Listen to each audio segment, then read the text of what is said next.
Wala na makaipsot pa ang usa ka negosyante.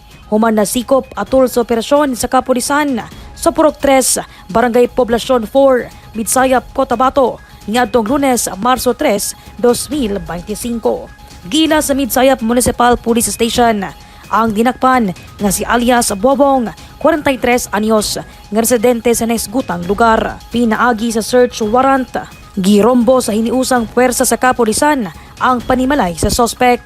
Dito na diskubrihan ang usa ka plastic sachet nga adunay gituohang shabu. Gibana-banaang 31,987 pesos ang kantidad sa nakumpiska nga pakete sa shabu. Laki posab nga nakuha sa mga otoridad ang mga shabu paraphernalia sama sa glass tutor, 17 kawala magamit nga test tube, timbangan, lighter, ginupit nga aluminum foil ug empty sachets nga adunay residue sa gituohang shabu. Yes, ma'am. Actually, no, titingnan natin no, the house is two-story. So, doon po natin na-dito sa kanyang looban sa kwarto sa taas.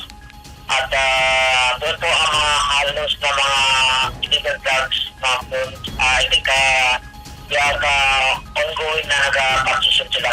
Kasi yun po, ng mga residue ng drugs, yung mga perpetrations na narikado natin but it will be determined by the cleaners during the examination at the crime lab po. Atul sa implementasyon sa search warrant, usa ka babaeng menor de edad ang na-rescue.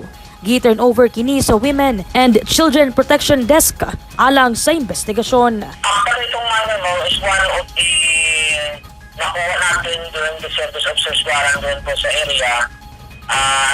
Actually, ang kanyang participation is allegedly is gumagamit siya ng ginikanan na droga po. Sa impormasyon sa Midsayap PNP, mipatimaw na ang ginikanan sa bata o padayon pa ang pagkuha og dugang investigasyon sa kalambigitan sa maong menor de edad sa dinakpang sospek. Ipresenta usab sa korte ang nasakmit nga kagamitan una kini isumite sa forensic unit alang sa eksaminasyon. Daiza Libong, Newsline Philippines, Province of Cotabato. Stay safe.